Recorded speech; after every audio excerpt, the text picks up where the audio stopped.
सब देखने और सुनने वालों की खिदमत में मोहब्बत भरा सलाम। इरफान अहमद खान साहब हमारे साथ है। खान साहब, जर्मनी से शुरू करते हैं। आज क्या खबरें हैं जर्मनी की, पहले बताइए।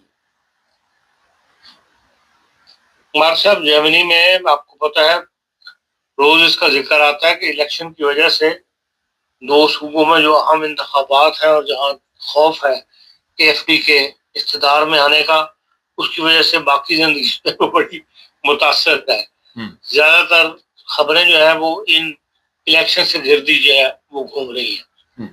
तो जाहिर है कि जिन सूबों में उनकी हुकूमत कब है ये इलेक्शन खान साहब? सॉरी, कब है ये इलेक्शन है कब? अच्छा, सितंबर में दो सूबों में इलेक्शन है। ठीक है, बर्लिन में और सैक्सन अनहाल्ट के अंदर जी। और सैक्सन अनहाल्ट टूरिंगन, आपको पता है कि वो ऐसा इलाका है कि वहां पे ऑलरेडी एएफडी का बड़ा जोर है और वहीं से कहा जा रहा है कि वो अपनी हुकूमत बनाने की जो पॉलिसी है वो शुरू करेंगे। उनको सबसे पहले मौका वहीं मिलेगा। तो इस लिहाज से तो ज्यादा तवज्जो है दुनिया की सियासतदानों की, और वैसे भी क्योंकि छुट्टियों का मौसम है तो सियासत भी बर्लिन भी ऐसी सियासत इस वक्त गर्म नहीं है। लेकिन बहरहाल जो जिंदगी जो है वो बाहर साथ साथ चलना ही होता है लोगों को से। तो आम खबरें तो कोई ऐसी खास मैं नहीं कह सकता आपके लिए, लेकिन यह है कि भाई एक तो यह है कि बैंकिंग लॉ जो है उसमें तब्दील किया गया है यूरोपीय यूनियन ने, जिसमें जर्मनी ने बड़ा हिस्सा लिया कि भाई अब जो अगर आप जर्मनी में रहने वाला जर्मन कहीं बाहर अकाउंट खोलता है तो वो ये शर्त रख दी गई है कि वो उसी ब्रांच में अकाउंट खोलेगा या उसी बैंक में जिसकी ब्रांच जर्मनी के अंदर ऑलरेडी मौजूद हो। तो ये कहते हैं कि जर्मनी को सिस्टम को टाइट करने के लिए बस छोटी जगहों पर लोग अकाउंट खोल के अपने पैसा रखते हैं, लीगल पैसा जो कमाया होता है जो किसी उसमें नहीं आता। इसलिए अब उन्होंने ये इस किस्म की पाबंदियां लगा दी हैं कि भाई जर्मनी में रहने वाले जो है वो जो उनकी सिंधन के ऊपर इंटरेस्ट के ऊपर जो उनको इनकम होती है या वैसे जो रखने पर पैसा बैंक में रखवाने पर जो इनकम होती है उसके ऊपर टैक्स लोग बचाते हैं, जिस वजह से बाहर वो अमाउंट रखते हैं, अपनी बड़ी अमाउंट जो होती है। तो उसको टाइट करने के लिए ये एक नई स्कीम जो जर्मन गवर्नमेंट ने पाबंदी लगा दी है कि भाई अब आप उसी जगह अकाउंट खोल सके जिसकी ब्रांच जर्मनी के अंदर मौजूद हो। एक तो ये जर्मनी के लिहाज, दूसरा ये है कि भाई एंजेला मेर्केल, आपको पता है कि यहाँ 2022 तक रही सरबराह और काफी पॉपुलर थी। जर्मनी में एक रिवाज है कि जो जब चांसलर हट जाता है उसकी जो पोर्ट्रेट है वो एक गैलरी है प्रेसिडेंट हाउस के चांसलर हाउस के अंदर फर्स्ट फ्लोर पे वहां लगा दी जाती है। एंजेला मेर्केल की जो तैयार हुई थी पोर्ट्रेट वो जून में से लेके और अक्टूबर तक वो एक म्यूजियम में बर्लिन में रख दी गई है आम दीदार के लिए। जो आम लोग जो देखना चाहते हैं वो वहां जाके देख सकते हैं। उसके बाद ये अक्टूबर के बाद शिफ्ट कर दी जाएगी चांसलर हाउस के अंदर, प्रेसिडेंट हाउस के अंदर।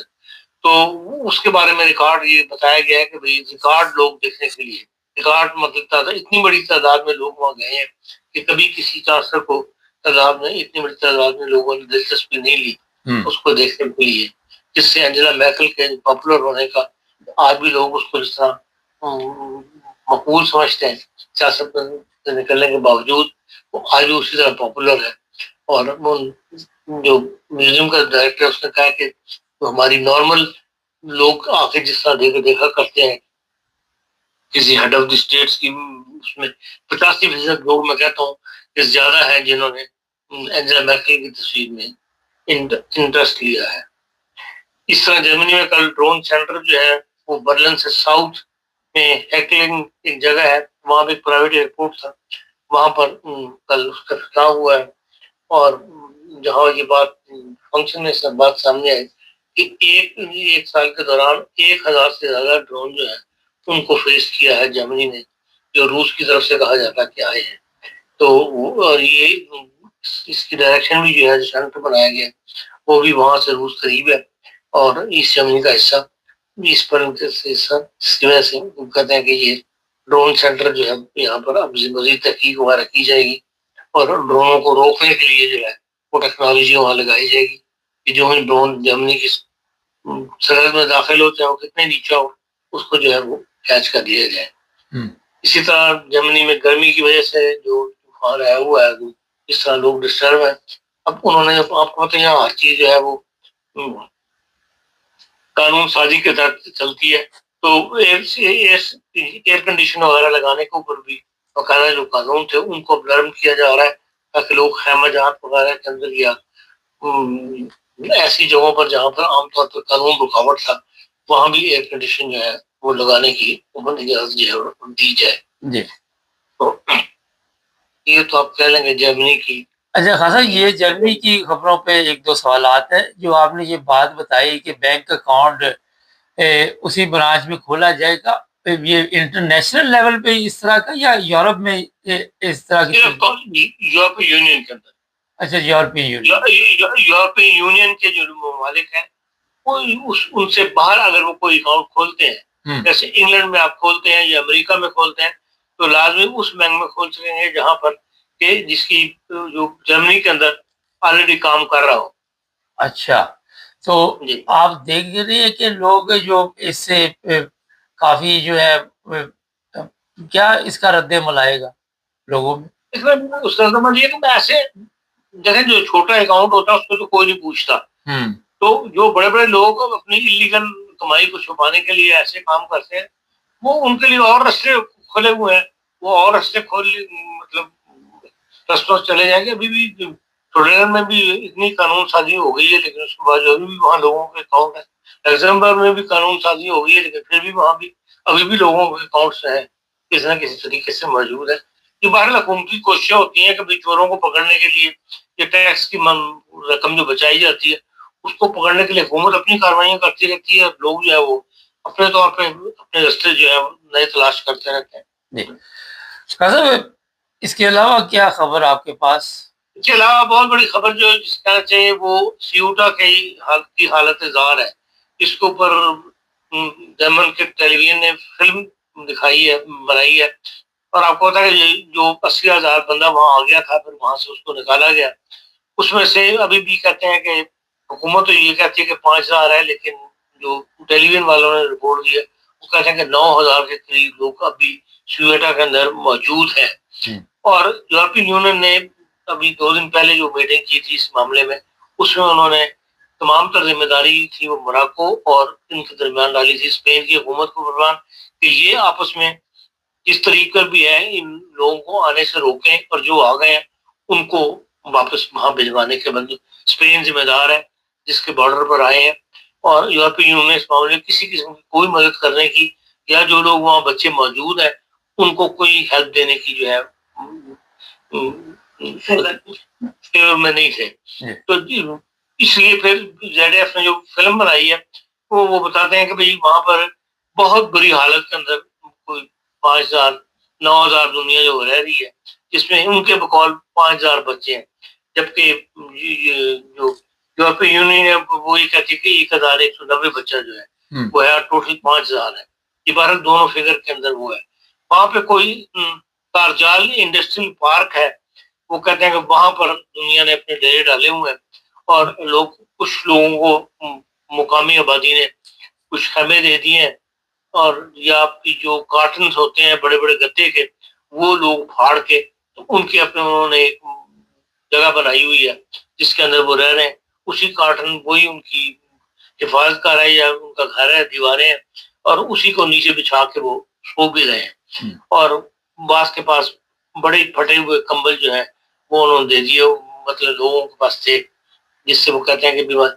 इसी तरह डॉक्टर के जो इंटरव्यू दिया है उन्होंने, एक डॉक्टर का, उसने बताया कि बच्चे बड़ी तेजी से बीमार हो रहे हैं और बहुत ज्यादा, क्योंकि वहां ना टॉयलेट्स हैं ना वॉशरूम है, तो लोग इधर उधर जो है वो उसकी अपनी जरूरत को पूरी कर रहे हैं, जिससे वहां बीमारी भी बढ़ रही है। इसके अलावा ये है कि वहां पर रेप बच्चे जो है वो छोटी उम्र के बच्चियां उनमें मौजूद हैं, तो उन्होंने कहा कि भाई रेप के केसेस जो है वो भी होने शुरू हो गए। और अब तक पुलिस जो है वो 15 रेप के इन्वेस्टिगेशन कर रही है उनके केस की, लेकिन कहा जाता है कि इससे ज्यादा केस है, क्योंकि वो बच्चे बगैर माँ बाप के हैं और कोई कहीं फिरा होता है, कोई कहीं फिरा होता है, और वो इन बाज जातियों का शिकार हो जाते हैं, जिसके बारे में पूरी रिपोर्ट जो है वो उस लेडी डॉक्टर ने दी है, जिसके पास उस हॉस्पिटल की इंचार्ज लेडी डॉक्टर ने, जिसके पास इन बच्चियों को लाया गया है। पर वहाँ की सूरत हाल जो है बहुत ही ज्यादा गंभीर हो गई है, लेकिन अभी तक यूरोपीय यूनियन जो है वो इसमें कोई मदद करने के लिए तैयार नहीं है।